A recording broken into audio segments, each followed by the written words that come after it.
The Word of God is alive and powerful, sharper than any two-edged sword, piercing even to the dividing asunder of the soul and the spirit, and of the joints and the marrow, and is a critic of thoughts and intents of the heart. All Scripture is God-breathed and is profitable for doctrine, for reproof, for correction, for instruction in righteousness, that the man of God might be mature, thoroughly furnished unto all good works.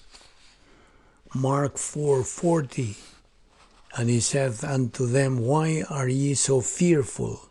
How is it that ye have no faith? Luke 12:32, Fear not, little flock, for it is your Father's good pleasure to give you the kingdom.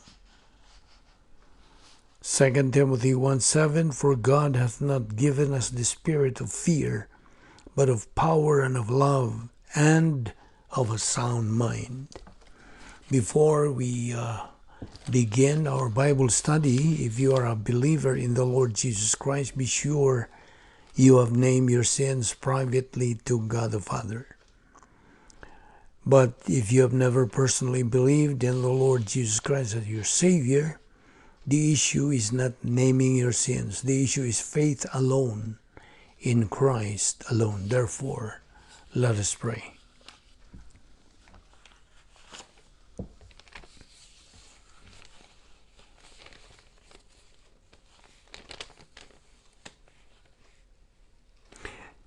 Heavenly Father, we belong to Thee.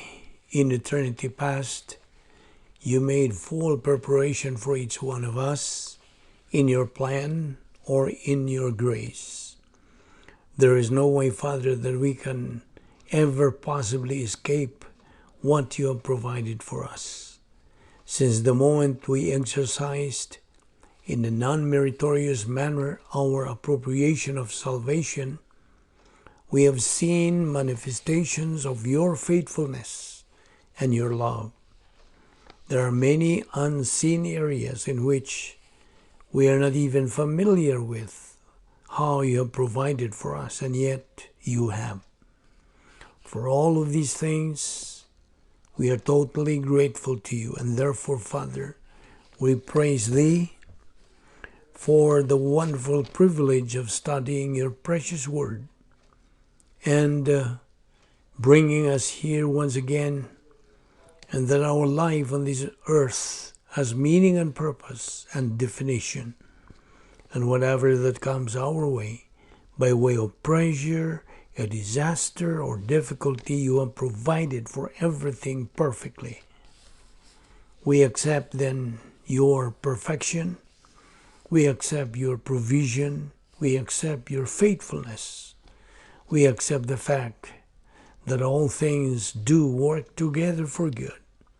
Therefore, we rejoice in having fellowship in the Word. In Christ's name, Amen. Welcome once again to our Bible study, or daily Bible study, through the YouTube. Okay, we are still concentrating on our topic, living by faith. Okay, we will continue where we stopped yesterday. Okay, there are two kinds of works: good human good works and divine good works. Now, human good works is comparable to wood, hay, and stubble. Wood, hay, and stubble, when the test of fire is applied to it, it's gonna be burned up.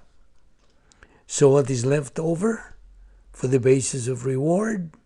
For the third significant figure, nothing, which means loss of reward. Now, we have the equation that looks like this. We have seen salvation, but for the believer in Jesus Christ, he has the ability to believe. He has faith resident in his soul. And if that faith is blended together with knowledge of Bible doctrine, knowledge of the Word of God, the result is he possesses the condition of doctrinal reality and divine viewpoint mental attitude. And this produces spiritual power, and this leads to the next step here, the application of doctrine to life, that is, to experience. Now here is stage 1 function. Here is stage 2 function, living by the Word. Adjustment to the standards of the Word of God. This is what produces spiritual growth, leads to the defeat of evil in the believer's life, and the production of divine good. Now, here is faith appropriating knowledge. Remember, in salvation, it's the unbeliever with his faith. And the unbeliever's faith appropriates knowledge of the gospel. Here is salvation represented by a cross. And there's nothing else to it. The result is God imputes eternal life. It's faith in Christ plus nothing. But in phase 2, with the believer, it's faith on the Word of God. By this, he acquires doctrinal reality and divine viewpoint thinking. Now, he has got spiritual power. He begins to develop spiritual discernment, spiritual sensitivity, doctrinal orientation, doctrinal objectivity, doctrinal confidence, doctrinal courage, and so on. And as he begins to apply doctrine to experience, oh yes, it results in the production of divine good. Remember the 3 levels of spiritual growth: baby believer, adolescent believer, and mature believer. Baby believer, 30-fold. Adolescent believer, 60-fold. Mature believer is 100-fold. Notice, the mature believer quantitatively produces more than the baby and adolescent believer put together. But the point here is the quality of production. It's divine good. And that is the basis of reward. Now, what kind of faith is mixed together with knowledge of doctrine? The answer is activated faith. Okay. In the mechanics of the faithless life, here is knowledge of Bible doctrine mixed it together with faith, resulting to divine viewpoint thinking. Now, to apply this setup of the faithless technique to the believer's mentality, he claims God's promises. Then, he thinks with doctrine as to what God is going to do with any of his problems in life. Then finally, he draws a conclusion with a relaxed mental attitude, confident with the assurance that God is in total control of the situation. That's how the faithless technique is effectively applied to a believer's faithless life. Now, as the doctrinal believer keeps on plugging the sword of the Spirit, the Word of God, we would say, look out, Satan. Now here is a believer who puts himself in a position in which God will promote him and give him greater and greater temporal and spiritual blessings in life. Because he has become doctrinally smart from his positive volition toward the Word. He has spiritual or doctrinal self-esteem. He has grace orientation called humility. He has a love for the Word of God, a love for the God of the Word. He is doctrinally objective about people and about things. He has doctrinal confidence and doctrinal courage. Grace-oriented or humble. Goal-oriented, he knows what he is trying to accomplish in life. And he has inner beauty, male or female. If you put the same doctrine on the frontal lobe of a female, you put on the frontal lobe of a male, the male manifests or gives masculinity and inner beauty. It gives the female femininity and inner beauty. That makes a woman really beautiful. Cannot get that over the counter in the department store. Now here it is. When doctrine is there, we have this application of doctrine to experience. And what is the result? Production of divine good. And do you know where the production of divine good starts? In the frontal lobe of the believer, with divine viewpoint, mental attitude. It's not what a believer has that makes the difference. It's what the believer is that makes the difference. That is the spiritual life of the believer. You see what it means to walk in the light in 1 John 1:7, and is light, and in him there is no darkness at all. Verse 7 says, if we walk in the light as he is in the light, we keep on having fellowship or compatibility with him, and the blood of Jesus Christ, God's Son, keeps on cleansing us from all sin. Now what does it mean to walk in the light? Well, light there is an analogy for the truth of the Word of God. And walking in light means function in life. You know what it's like to walk into a dark house and turn the light on? Power shortage. Oh, now you start groping, hands out, and if you've done this before, you learn not to live with your toes. Because sure, you're gonna run into some furniture and experience pain very quickly.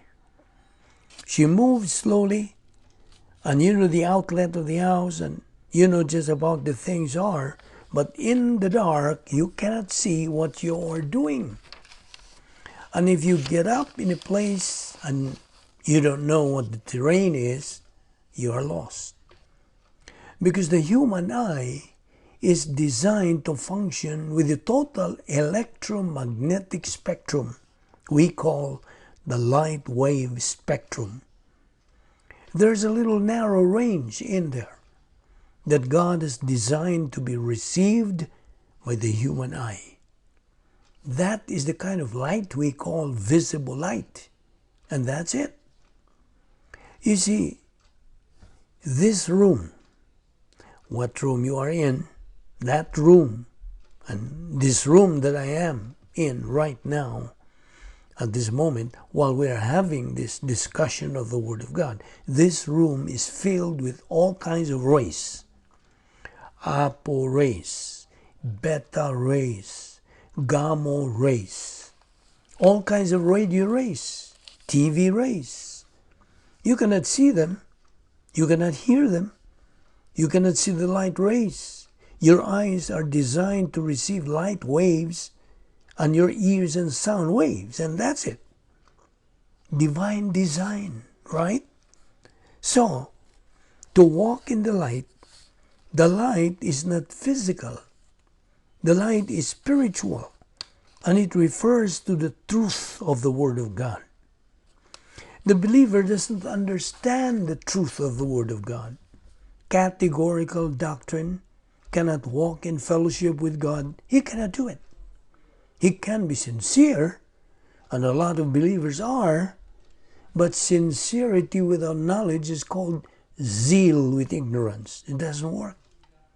And so, here is a believer with his knowledge of doctrine that he actually has the audacity to believe and be courageous. Now, he's just normal. If God exists, I can digress and go into the doctrine of bibliology and prove to you that the Bible is the Word of God. I can prove that God exists. There are, however, theologians who say, you cannot prove the existence of God. We say to them, maybe you cannot, but we can. Because the Bible presents it. The created universe proves that God exists. Because there is only one of two logical origins where the existence of the universe, either matter is eternal, and the second law of thermodynamics, known by all physicists, chemists, and biologists, know about this. No matter is running down, and eventually it's going to run out, or else it's created. And man knows because of the system of cause and effect, and the intelligence of the mentality of every normal soul, that God exists, and He exists because of the creation of the universe. That's how we know. This is in Romans 1:18 through 20 in the doctrine of heathenism. But we can also prove that the Bible is the Word of God. We can prove it by its claims. We can prove it by fulfilled prophecy, by the statements that are made. There are many proofs that show the fact that the Word of God indeed is. What is walking in the light is walking in the truth. That is functioning in the truth of the Word of God. And what kind of faith is involved here? Activated faith. And what kind of faith produces divine good? Activated or appropriating faith. And what activates it? The answer is positive volition activates it. So therefore, when a believer is producing divine good, he is filled with the Holy Spirit, functioning with a faithless life, called a spiritual believer. And therefore, he is not under divine discipline. Because there are two kinds of suffering for the believer. Categorical one suffering, which is suffering in the will of God, 1 Peter 3:17 and 1 Peter 4:19. And then the second, categorical two suffering, is the suffering of divine discipline. That's any and all suffering that accrues to the believer out of fellowship, out there in carnality. He is under either in initial discipline or intensive discipline. Now, and if he is under intensive discipline, by the way, he may be heading for maximum discipline, namely the sin unto death. But that disciplinary suffering for personal sin in the believer's life.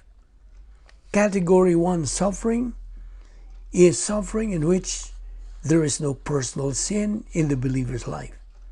If compassion suffering, testing suffering, the suffering because of the evil of others, and therefore, since the believer in fellowship is producing divine good, the production of divine good means the believer is delivered from any and all divine discipline because he is not out of fellowship.